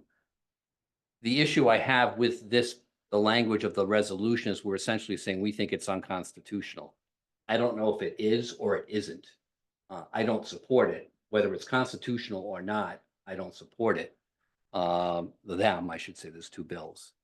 So I mean, again, it's 6 of one, half dozen of another, I guess, but I would prefer a resolution that just simply states, we don't support these bills. We think they're overly broad and, something that, kind of might keep it simple, mantra. Sure, go ahead, Counselor Madden. All right, I'm gonna make 2 points here. One's gonna be part of what Mark just said. I just want to point out that so far in the 6-7 months we've been here, Counselor Dinsmore's brought in front of this council, and as the lone Republican, 2 divisive topics: immigration and firearm legislation. It's just disappointing that we're here discussing these things that the council has very little influence in. And I would expect that we bring more meaningful ideas to the table that we can do something about as a town. Can't really do much about this. Even if we adopt the resolution we all agree with here, the GA and the Senate are gonna do what they're gonna do. I don't know if these resolutions have much effect at all. I just think as a council, we can do more meaningful things, more constructive things that help the town. Focus on the stuff that we all know that will help. Economic development was a big one. But these 2 things, immigration and firearms, there's a lot that goes into them, and we can discuss until we fall asleep tonight. And there's gonna be people on either sides of the discussion, and they get really heated. And I personally don't like having those things because of how emotional we get. With that said, I agree with what Councilor Reynolds said. I would suggest a resolution that's in opposition of the House and Senate bill, very simply, but removes the constitutional legality and amendment sections in here, because I'm not an attorney, I'm not a constitutional attorney, none of us are, and I don't think it's for this council to discuss what like extra legal means. So I echo what Councilor Reynolds said. I don't agree with the way that the House and Senate bills are written as is. I think they're way too broad. I think they're virtually unenforceable, and they're gonna end up being challenged in court, and they're gonna go nowhere. So I agree with Councilor Reynolds in pushing, forward with a different resolution, not this one specifically. Right, so you had your chance. I'm gonna go, and then we'll go back to you for a second bite of the apple. So I'm gonna say I agree with both of you. I find that our resolutions do have effect. I like to think they do. I like to hope they do. When we send them up to the state, I do think that there's a voice if all the communities come together and we're all sending the same resolution up, that they're looking at it. At the very least, our representatives is looking at it. And with this particular bill, we already know that Rep. Cotter has voted against the bill. We already know that Senator Morgan's going to do so soon if it gets to the Senate floor. So if we would be talking to all the other senators, which they should be listening to their community, not necessarily ours. But I do believe that there's a strength in numbers where if you're getting the same resolution from multiple municipalities, it does have a lot of weight and it can make them rethink what they're doing. But this isn't the same resolution, so it would be very different. I agree with some of the amendments, the floor amendments that some of the House Republicans put on the floor, including I didn't like, there was one issue with the bill where if you had a certain gun, you couldn't, like, it's no longer legal. And I don't know much about guns. I'm gonna throw that out there. I shot a gun once in my life, thanks to a friend last year. So I'm not as educated as I should be on this, but if you had one of the guns that they're saying you ban, but you're allowed to have it because your grandfather didn't, you couldn't drive to your friend's house to use it together. You have to go to one location, which the Senate Republicans are saying that the only location is Big River Management Area. too restrictive to me. Like, you can't go to your friend's house. I just think like in our community, that's what our constituents want. They want to go to their friend's house. If you have a smaller property and you have someone who has a bigger one to be able to shoot recreationally, you should. There's a few other floor amendments that the Republicans made that I did agree with. So I think I'm a little bit more moderate, as Councilor Madnick had said. You know, we're bringing up very political issues. We're a little more moderate with this one, where I don't believe we should be just banning things just for the sake of banning them. You know, we should have regulation when needed, but we shouldn't just be outright banning something. So I don't agree with either bill. I don't agree with the amendment, because actually we should be, any resolution we have should have a sub A at this point for the House bill. But I also think that this resolution doesn't really reflect what we want it to reflect, because like was already said, we're not constitutional attorneys.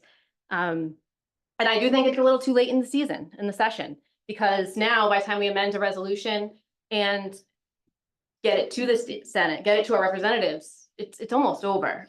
This bill is going to be heard in the Senate on Thursday or tomorrow. I'm sorry, tomorrow. Yeah.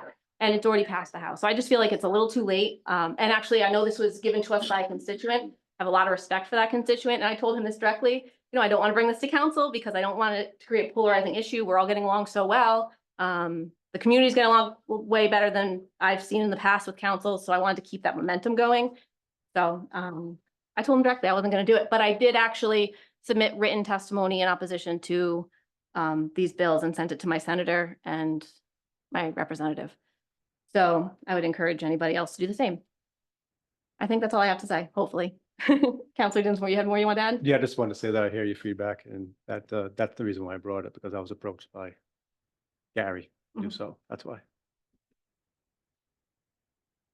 May I speak? Sure, we'll go for comments from the public. Sorry, I just had some water. Please state your name for the record. Kristen Chambers from Richmond. First, while I'm up here, I want to thank you, Karen Pinch, for your 10 years of honorable service as town administrator to Richmond. And you've been supportive and a friend to the Richmond Historical Society. Whenever we've had a question or a problem, you're the person to go to. And you've been a consistent model of expertise, kindness, and grace under pressure, which I can't even imagine. I aspire to be Karen Pinch. And I wish you all happiness in your retirement. Thank you. I'm speaking tonight to ask the Richmond Town Council to reject the resolution proposed by Councilor Dinsmore. I don't know if people even know what these two bills, I'm sorry, talking to you. Thank you. That they're talking about are, it's called the Rhode Island Assault Weapons Ban Act of 2025. This bill has been worked on for over 12 years since Sandy Hook. So every year it's been amended, worded, taken Rhode Islanders input into account to make it legal. They know what they're doing up there. Half of those legislators are lawyers, right? Gotta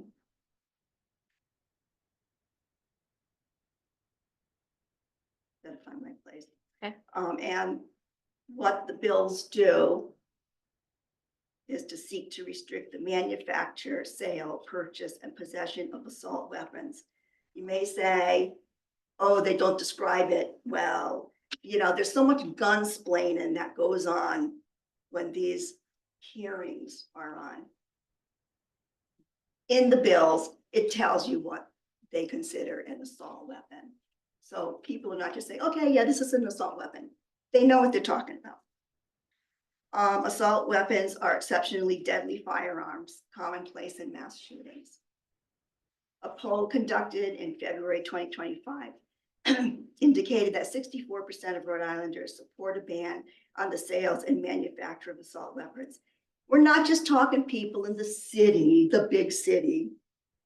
I live in Richmond, and I'm sure 64% of people in Richmond may not have as big mouths as the people who are supporting guns anywhere and everywhere.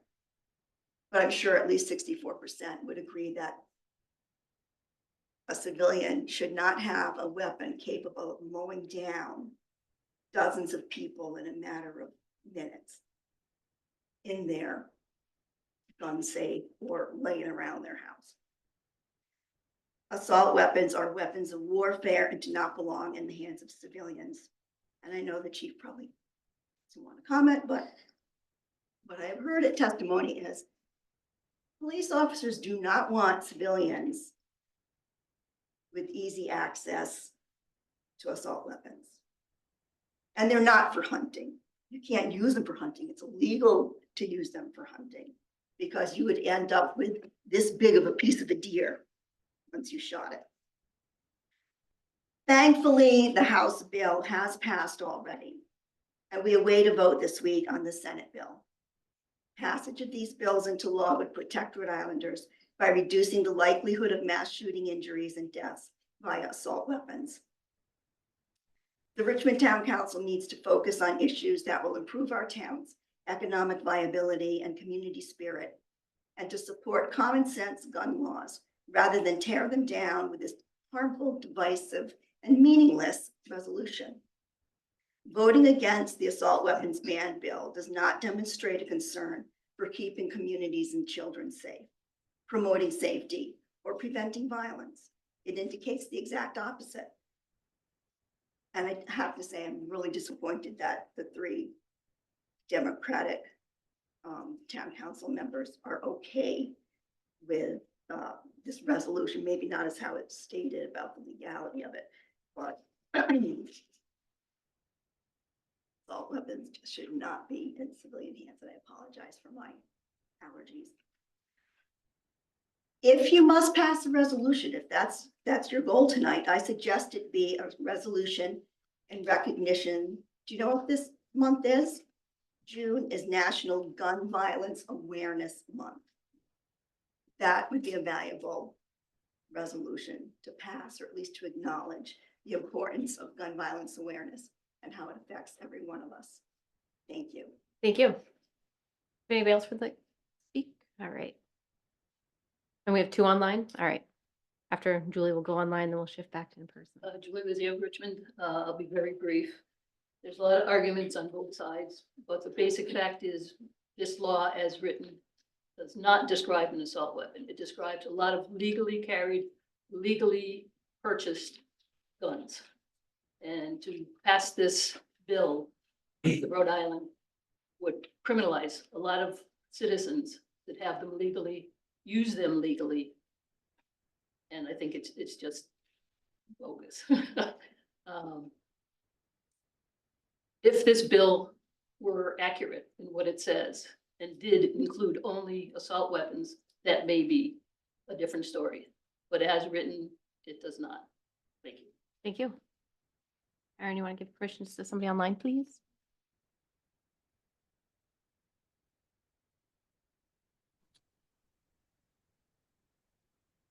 Hello, can you hear me? People online. Oh, sorry.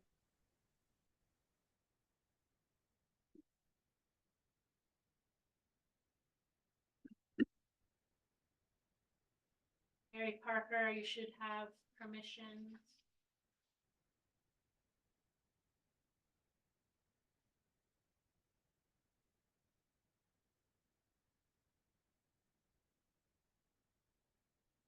Gary, we'll come back to you.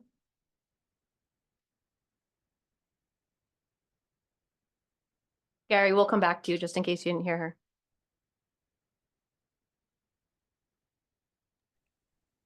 Buttonwoods Motocross, you should have permissions. So please state your name for the record. Jordan Carlson, Richmond resident. You can go ahead. All right, I just wanted to state for the record that, the Constitution is one of the most important documents that we have. And, in light of I saw a lot of No Kings protests. I just want people to be reminded that the reason that we got rid of the king in England was because of a small tax and because of the banning of firearms. So if you really want no kings, I suggest that you respect and admire, the Second Amendment as it was written to never be infringed. And I would also say it's very important to adopt resolutions to show the General Assembly what the true fabric of Rhode Island is, which is, you know, the Gatsby was burned here and this country was founded in this state. So to infringe on anybody's rights because you're afraid of getting shot means you should probably just, you know, not live in America, because guns are one of the most founding things that we have. Thank you. Thank you. Did we get Mr. Parker back?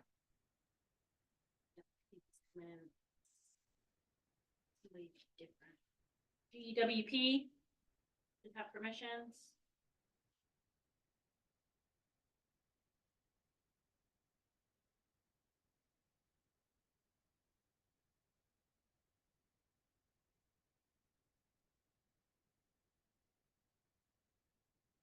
If you're having like you should have permissions? Is he? I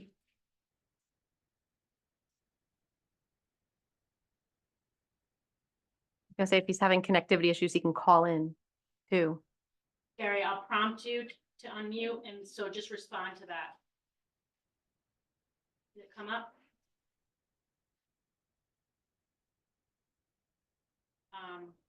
Lower, are you on an iPhone?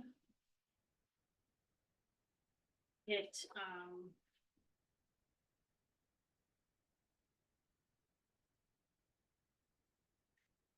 We're looking for the call-in number? no, I think it's pound 9. Or on the lower screen, you should see a mute microphone button. Ask. Star 9? That's to raise your hand, I think.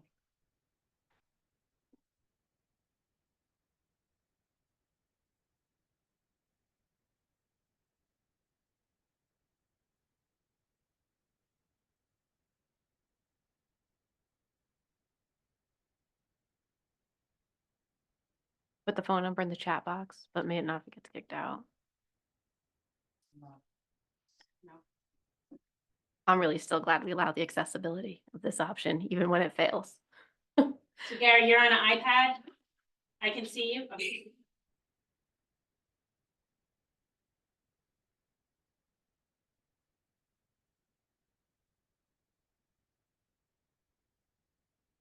So there should be a microphone icon in your meeting controls, and it has a red line through it. Just tap it to unmute. Now try it.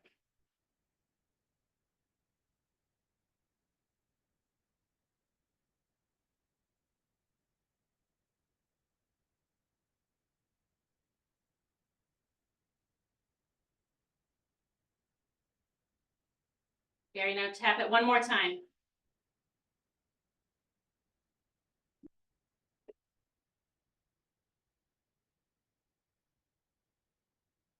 Yes, it's still Canyon.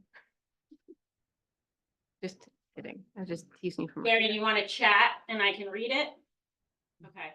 Then you have So somebody else. that sounds like good. So he's gonna put his chat into the chat and we're going to move on to in-person people. You can go ahead, Mr. Stoner. You do. Thank you so much for your patience to everybody. Garrett Stoner from the town of Richmond. I appreciate Councilor Madnick's comments. I too wish that this agenda item were not on the agenda. I don't think this is a town council appropriate agenda item. And this conversation reminds me of the divisiveness of this issue. But you got me at the Rhode Island Assault Weapons Ban 2025. I've worked in public schools for over 40 years, and I can't count the number of children and adolescents who would not come to school for days after school shootings. I can't count the number of children that I've had to talk to and help with problems related to fears and anxieties. There's simply no reason for assault weapons unless we're in some kind of a war, in which case they'd be in the hands of soldiers, period. I'm sick of the conversation. I'm sick of the arguments, and there's no reason for these guns. I can appreciate, I don't know what the bill says, to be honest with you. I don't know which ones belong. I appreciate the comment.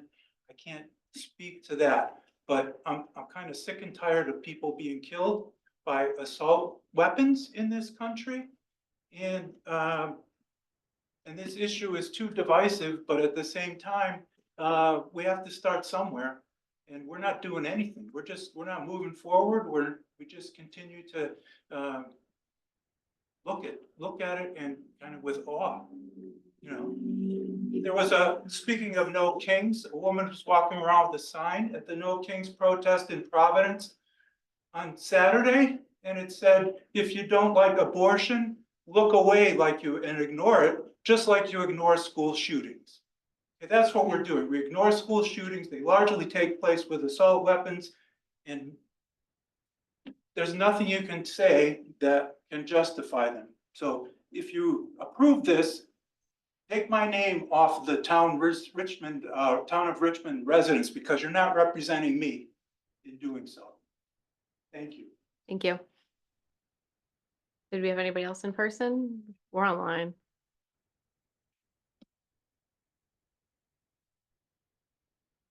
Was Mr. Parker? Sorry, Mrs. No, I'm not. Hate when that happens. Is Mr. Parker's testimony like in the chat? He was gonna try and call in. Okay.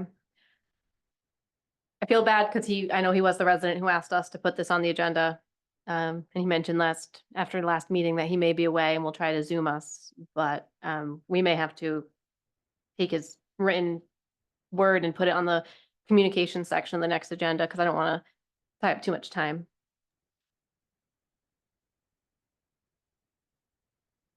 Did we lose him again? Yeah, he said. All right. We will go on to our next new item with my apologies. Thank you for being understanding and thank you everybody for your patience. All right, so on to, oh, I'm sorry. We have an action item on this. Counselor did. Oh, we have the motion on the floor, right? And you seconded it. My apologies. So any further council discussion? I guess do we want to amend it to be more simple or I don't want to spend a lot of time on this either. I think we have, town things we should be dealing with, but. I think we amend it to be very simple. I pulled up and I looked at a bunch of resolutions from other towns. Some of them are actually way more detailed than this. I don't think that they're useful. But I think, and I've got the bill up and I've read the bill a couple times and there are things in it that I agree with. There are things in there I don't agree with. There are things that people have said tonight that I agree with. There are things that people said that I don't agree with. It's a very complex situation. I do hear what everyone is saying. I've got kids in school, like I get it. But the way that this bill is currently written, and and I will just read a part of it. And again, I'm not an attorney, but when I read it, there is a part in here. Let me just find it. 1 second. So it's essentially going to prohibit a semi-automatic pistol that has a fixed magazine capacity exceeding 10 rounds. I've handled these pistols. I've shot these pistols. I know people that have them, my neighbors. I don't see how you can enforce this. And all the amendments that, as you stated, that some of the other legislatures had submitted got turned down. They didn't even really have a discussion about the merits or drawbacks of the amendments. So I don't like the way that some of this is written in here. It doesn't mean that I'm for assault weapons or against assault weapons. So to Mark's point, I would like to have a simple resolution that just states that the Richmond Town Council opposes these two bills in the House and Senate as they are written. Meaning, I want them to go back and keep working. Yeah. Do you want to put that into a motion to amend the motion on the floor? Or would you like to withdraw your motion so we can make that? I can ask them to amend. I'll make a motion to amend it. That's what I'm saying. All right, so I'll make a motion to amend the motion to approve the resolution as is, to simplify what has been presented to us, to state that the Richmond Town Council does not support House Bill 5436 and Senate Bill 359 as written. second it. Any council discussion on the amendment to the motion? Fine. Fine, awesome. Cause I'll say, I agree as well. I have kids in the district. I know what it's like to watch your kids grow up in that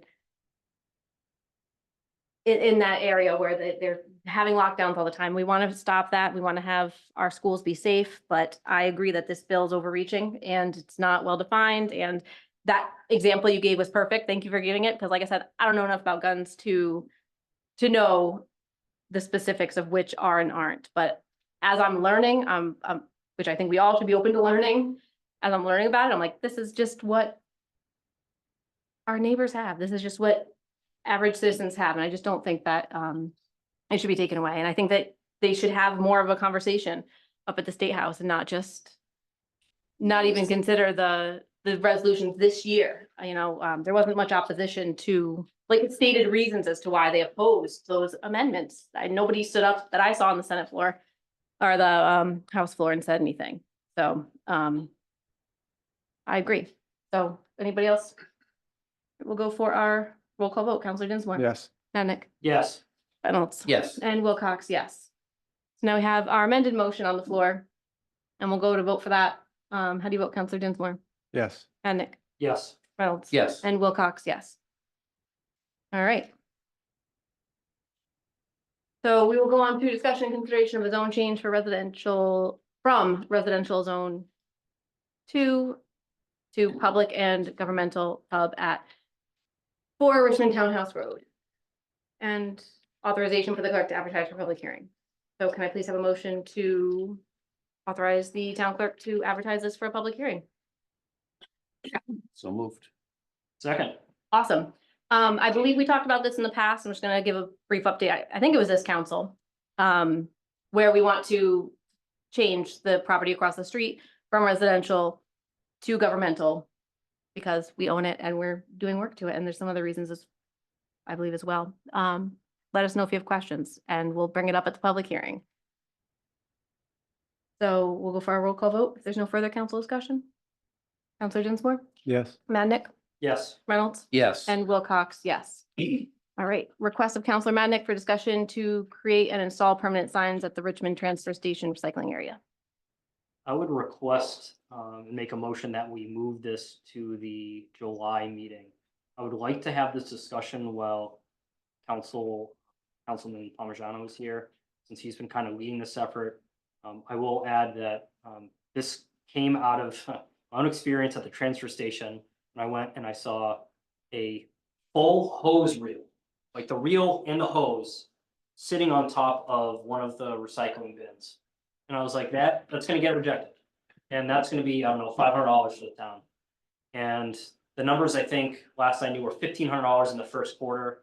Extrapolate that out, it's $6,000 for a year. And it's like, we're squabbling as a council over budget items that are way less than that. And it's like, I like to have this discussion with Jim here. But if you guys will humor me. There's a motion. Motion to move new business L3 to the July 15th meeting. Second. All right. Any council discussion? All right, we'll go to vote. Counselor Dinsmore? Yes. Madnick? Yes. Reynolds? Yes. And Wilcox, yes. All right, next on the agenda, we have to form a administrative search committee as required by Article 4, Section 1C of the town charter with an appointment of the town council member to serve pursuant to the charter. So we should have a discussion, I think, on what we want to do as far as the search committee and then make some motions to put that into action. Yeah, you want to, I have a couple ideas I'll throw out. I was thinking we could, I wanted to actually postpone the appointment of a town council member to the next meeting, just because, again, Councilor Parmigiano is not here tonight. And also just advertise to our next meeting, and members of the public, people who are interested, can apply, use the form online to apply for any board or commission, just check the other line and it doesn't say other, the blank line that you check the box next to and write it in. And we'll review those applicants at that time at the next meeting. Anybody have anything they want to Oh, I think that makes sense. Put it out there so people who are interested can apply, and then we can look at them and make a decision at the July meeting. All right, do we want to set any criteria tonight as far as how big we want this group to be, anything like that? Or do we want to see what we get and go from there? Do we want to set any kind of expectations? I'd hate to say it's gonna be 3 or 5 and then get 4 or 6 good people. Right. Want to have to exclude somebody. So I'd rather, let's leave it open. If we get 10, then we're gonna have to say, okay, we're gonna pick 5. So I think that's gonna have to be kind of the first decision we make, depending upon how many applications, whether we're gonna limit the number, depending upon the number of applications we get. Like I said, I'd hate to say it's gonna be 4 and then get 5 good applications. So I think we can leave it open. Unless anyone thinks otherwise. Yeah, I agree. Makes sense to me. My concern was that we do get 10 and then, I obviously wouldn't want a group that big. Just that's my opinion, but I can see wanting to keep it open so we can be flexible at the next meeting. Right, and I'd hate to say we're gonna have 5 and then we only get 4 applications and then. Right. But I agree. You don't want it too big. I couldn't see it being more than 5, just because of the number of people, but. 5's a good number. That's a goal, but I don't think we should set it as the. Okay. Yeah, I think 3's too small. I think 5 is a good goal. You get some people with different backgrounds, different demographics. I mean, they have something to bring to the table, and I think that's a reasonable size. But I'd like to see who's interested in this. Okay. Anything else anybody wants to add? All right, we should do a motion to ask our town staff to advertise the position or the openings on the town administrator search / hiring committee. So moved. Thank you. And include the deadline for. Yes, Whatever it yes. is, be very clear about what the deadline is for our applications to be in the hands of whoever they need to be in the hands of. July 9th. Yeah. I don't think I need to amend the motion. You guys just know to do that. Do to you want find the advertisement? Do you want to do the 8th to make sure it's in on time? Because you need it by 4 PM, July 9th. That's a typical agenda deadline, Yeah. so. In case there's any last minute. I'm okay with that. Just someone missed deadline, well, not so sad, I guess. All right. So I did get a second on that, right? Counselor Mandic, you seconded it? No, I made a motion. Oh, okay. I'll second it. And we'll go for our roll call vote. Counselor Dinsmore. Yes. Mandic. Yes. Reynolds. Yes. And Wilcox, yes. All right, request of Chris Fox, Executive Director of Wood Pawcatuck Watershed Association. Thank you for your patience, by the way. Thanks for having me. Um, You should get a gold star for getting that name right, because not many people do. your name? No, the name of the association. Oh, I try to work with them sometimes. They gave me a hat, I know. I'm the director for the Wood Pawcatuck Watershed Association. I can only say it that fluently because I have to say it 1,000 times a week. I appreciate being here. I'm here because the town of Richmond owns a culvert on Hillsdale Road that is a bit of a flooding nuisance. I know it's a nuisance for Gary at DPW. When it overtops the road has to be closed, causing subsequent damage to the side of the road. From our organizational standpoint, it is what's called perched culvert pipes, which means it's a pipe system with water that flows out, which prevents any wildlife that reside in the river from moving up or down from that location. Technically, they could go down if they go through the pipes and fall out like a nice water slide, but otherwise they're not getting back up the river again. So our interest in this project was to restore connectivity to the Beaver River at that location. Back in February of 2024, the previous council here authorized our organization to serve as the project manager to replace the Hillsdale culvert. Since then, we retained the engineering firm of Fuss & O'Neill to develop a design and a wetland permit application for the replacement of the culvert. To date, we've spent about $200,000 of our grant funding to develop this design. The design's been created in consultation with the council's designated town staff members. And the design is now ready to be packaged into an application to alter a Rhode Island freshwater wetland. The design is in the packet that I supplied to you folks.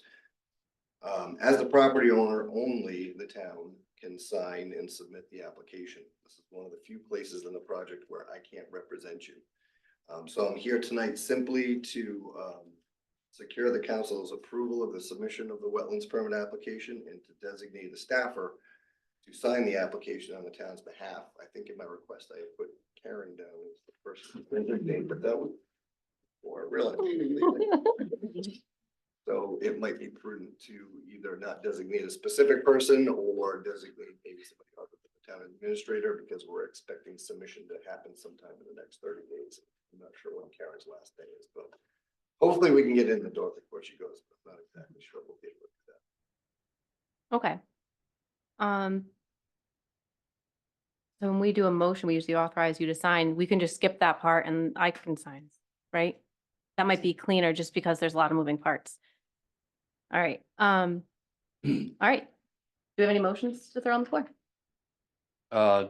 Motion to authorize the submission of the application to RIDEM for the Hillsdale Road Culvert Replacement Project to be signed by the council president.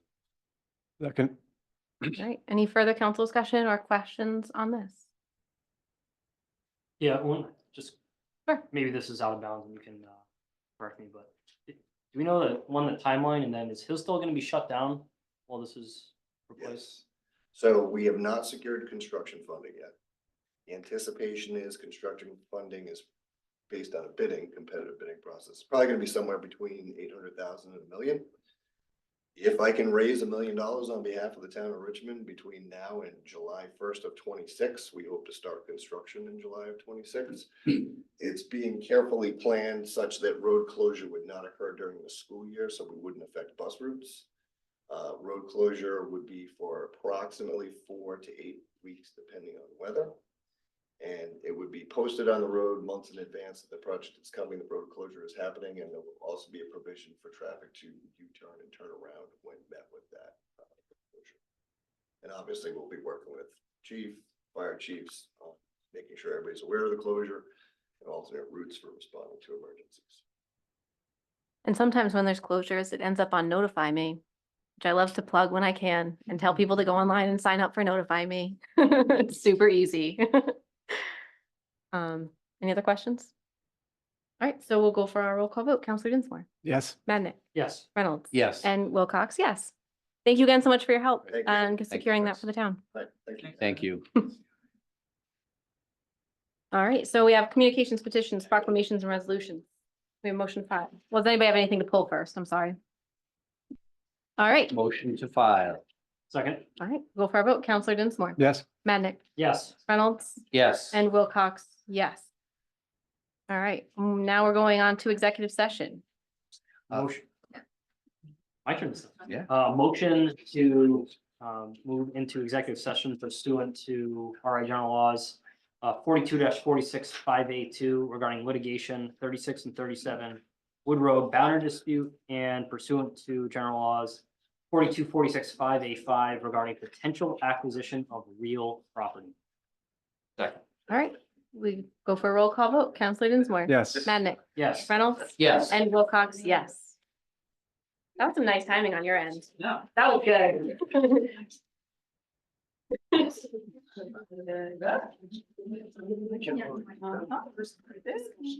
I told you it was just a lot of stuff.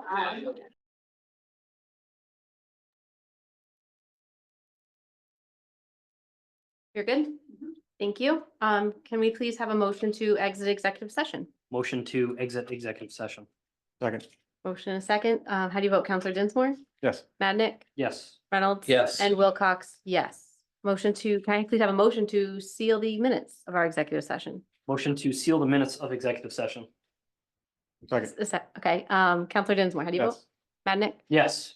No, Pujol's not here. I almost made it. Reynolds. Yes. And Wilcox, yes. So So we've closed, we've sealed, and we made 2 votes in executive session. The first was made by myself and I believe seconded by Counselor Reynolds. I didn't write down who seconded it. All right, good. The motion was to authorize the town administrator to engage Al Diorio to draft a legal description to effectuate the settlement of the Wood Road alleged encroachments. That was unanimously approved by all council members. We also had a motion to approve the signing of the purchase and sales agreement by the trustees of the land trust and other documents to effectuate the land transfer. We had Counselor Dinsmore abstain, Madnick approve, Reynolds approve, and myself approve. I think we got through everything we needed to. I think We'll so. do a motion to adjourn. So moved. Second, Counselor Dinsmore, Second. Yes. Madnick, Reynolds, Yes. and Wilcox, yes. All right. Right.